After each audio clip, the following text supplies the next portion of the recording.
you and... Can any of those words be said in a gentlemanly manner? Well, let's find out if it's possible to curse like a gentleman.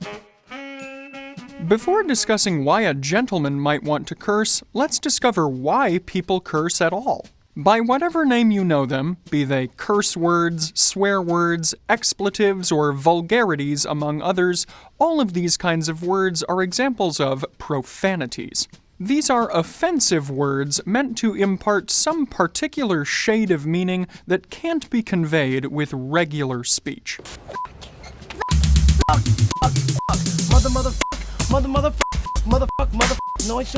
These words are usually profaned because of taboos against their use.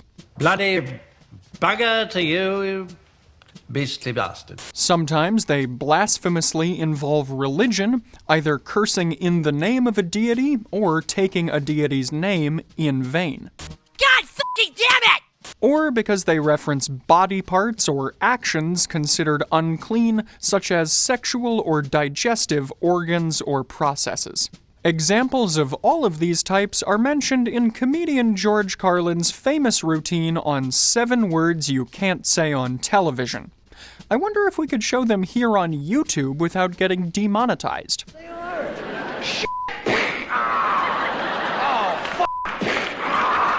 Nope. Canadian-American academic Steven Pinker has identified 5 distinct types of cursing. The first is abusive, which is intended to insult or even threaten. Some excellent examples in early modern English can be found in Shakespeare's Henry IV, Part 1, with the following quote: "You starveling, you eel skin, you dried neat's tongue, you bull's pizzle, you stockfish." Next is cathartic, which is in response to and intended to ameliorate a misfortune. Fiddle-dee-dee, that will require a tetanus shot. I'm not going to swear, but I am going to kick this doghouse down! Dysphemistic cursing is intended to negatively contextualize an assessment. A good example here is again found on the stage, this time from Ben Jonson's Volpone. "Take of my hand, thou strik'st on truth in all, and they are envious term thee parasite." Next is emphatic cursing, which is used to emphasize or make explicit, hence expletives. A quote from P.G. Wodehouse serves us well here. "By Jove, you think of everything, Jeeves." Which leaves us with idiomatic cursing, which is essentially cursing because everyone else is doing it. This is what leads to all of us becoming desensitized to the F word after marathoning episodes of The Sopranos or the films of Martin Scorsese. I write it all down in this book. Every fucking nickel goes down right here. Receipts here, bills here. We should also acknowledge here that the severity of certain curse words or cursing in general can vary based upon location. In North America, for instance, the word fanny is a fairly harmless term used for the posterior and often by children.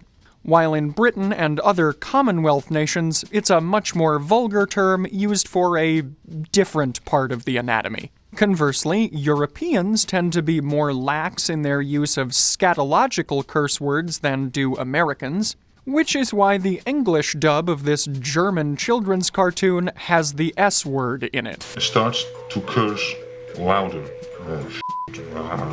So, as we'll cover now, time and place have a major impact on the gentlemanliness of cursing. The first step to cursing like a gentleman is, ironically, knowing when and where not to curse. We'll cover exceptions to all of these guidelines in a moment, but in general, you should avoid cursing in any space that has a formal or decorous atmosphere. These would include, but aren't limited to, houses of worship, government offices, legal institutions, or artistic venues.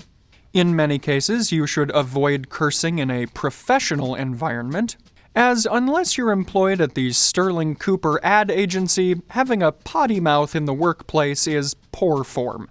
Historically, it was asserted that men should never curse in front of women or children. Of course, it's infantilizing and absurd to believe that no woman can handle being around cursing in the modern world. But it's still a good idea to avoid cursing around anyone to whom you want to be especially respectful. After all, curse words can be interpreted by many people as inherently disrespectful. And the prohibition against cursing in front of children still stands, as unless you happen to be the child's parent, you don't have the prerogative to introduce them to fun new words. No, he's talking about fuck. You can't say fuck in school, you fucking fat. Avoid cursing around strangers, as because they don't know you personally, they're more likely to interpret curse words as disrespectful or even threatening. You should also avoid cursing around people who are trying to help you. These would include service industry employees like waiters or customer service representatives, or emergency services professionals like doctors, nurses, or first responders. Cursing around those over whom you have some authority is also poor form. Which one of you faces is Damien Cochran? Now shut the fuck up and let me do my job! As because of the power imbalance, they might be less likely to speak out if they dislike the cursing for fear of reprisal. In general, older people are more accustomed to social mores that frowned upon swearing, so it's best to avoid it around senior citizens. And to really ensure that you don't upset someone who finds cursing objectionable, it's a good idea to not curse around someone whom you've never heard curse before. With all this being said, though, cursing has always been applied in human conversation in certain circumstances. It appears in the works of William Shakespeare, Jonathan Swift, Charles Dickens, William Faulkner, and F. Scott Fitzgerald, just to name a few. And as former Detroit Mayor Coleman Young put it, swearing is an art form. You can express yourself much more directly, much more exactly, much more succinctly with properly used curse words. And cursing as an expressive phenomenon is only becoming more normalized today. So, while cursing is always a risk, that doesn't mean that you have to abstain from it entirely. Because it's impossible to move through life without offending some people, you should find a happy medium between using curse words to express yourself authentically while also being considerate of those around you. For some situations in which it might make sense to curse, let's consider the following questions. Do you need to convey a strong emotion? If your brother tells you that an anonymous car thief smashed his windows, exclaiming, "What a bastard!" would not be remiss. Do you need to dramatically emphasize a point? Hyping up your softball team with a cry of, "Let's give 'em hell!" is more likely to inspire team spirit than to engender offense. Would cursing help to get your point across? Admitting to a trusted mentor that if you don't get a project completed on time, I'm f***ed, helps to make clear how serious you consider the situation. Conversely, you can use cursing to commiserate, like if a friend says that he ruined a new suit by spilling red wine all over himself. It would make sense to reply, "Man, I'm sorry, life's a bitch." And by the way, for tips on how to remove those red wine stains, you can consult this video. In certain raucous and ribald situations, cursing can also be funny. Think here of the blue humor employed by figures such as Dean Martin, Phil Harris, Rodney Dangerfield, or Mr. Carlin, whom we mentioned earlier. Just remember to consider your present company when employing humor of this type. And finally here, if you stub your toe while walking to bed, your spouse probably won't be too surprised by, "Ah, shit!" Mother! If you do opt to employ curse words, we strongly suggest that you employ them sparingly. This is partly because the more they're used, the more likely you are to offend someone, but also because if curse words are meant to convey emphasis, then overusing them will blunt their effect or even cause them to become meaningless.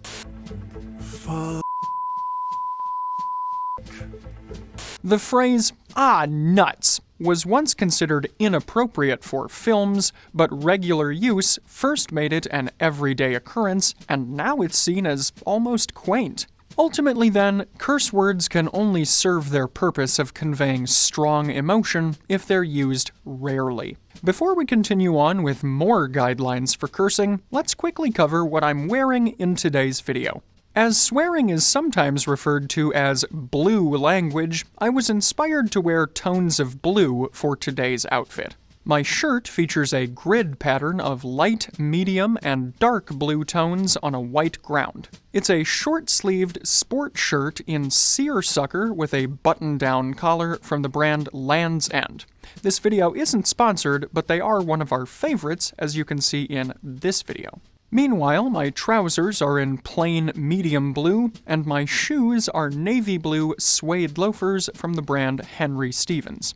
Rounding out the outfit are my socks, which are two-tone shadow stripe models from our own brand Fort Belvedere in navy blue and royal blue, and the fragrance I'm wearing from the Roberto Ugolini collection, which is of course blue suede shoes. So, for the socks and fragrance I'm wearing in today's video, as well as a wide array of other classic men's accessories, corduroy trousers, and other fragrances from the Ugolini collection, you can take a look at the Fort Belvedere shop here. Now then, let's combine everything that we've learned so far in today's video to establish some firmer guidelines for how to curse like a gentleman. Most importantly, ask yourself if you can reasonably assume that this is an acceptable situation in which to curse. Is this a situation in which cursing might be expected, like a card game with friends, or one in which it would ruin the atmosphere, like an elementary school graduation ceremony? Are you fairly certain that no one present would be obviously offended? Again, it's better to curse among friends than with representatives for the League of Decorum in everyday speech. Will cursing in some way improve what you're going to say? In other words, will it add emphasis, weight, humor, or seriousness? Or are you only cursing because you can't think of better ways to express yourself? By the way, when it comes to expressing yourself, we've got a whole playlist on speaking, socializing, and society, which you can find here. And finally, are you cursing about a situation or a human being? Inanimate objects and circumstances can't be upset. So, cursing in reference to them will only offend others vicariously. For example, if your car won't start in the morning, calling it a son of a bitch isn't going to hurt its feelings.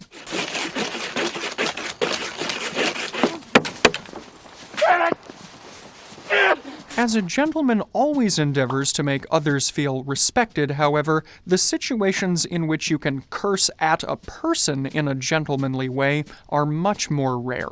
A gentleman never uses curse words to threaten, hurt, or manipulate someone else. This also means, of course, that he never uses slurs.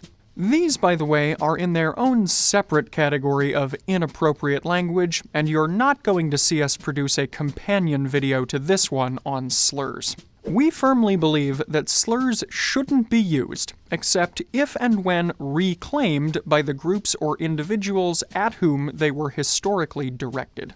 Meanwhile, if you do find yourself using a curse word in reference to someone else, distinguish between cursing about an action someone has taken, which might require strong language, and cursing about something intrinsic to their being, which is never justified. Remember, gentlemen may sometimes curse circumstances, but almost never curse people. Of course, the fact of the matter is that cursing often occurs in the heat of a very heightened and dramatic moment, and it's entirely possible that at that moment, all of this good advice will fly out of your head, and you'll just let loose with a hearty "fuck."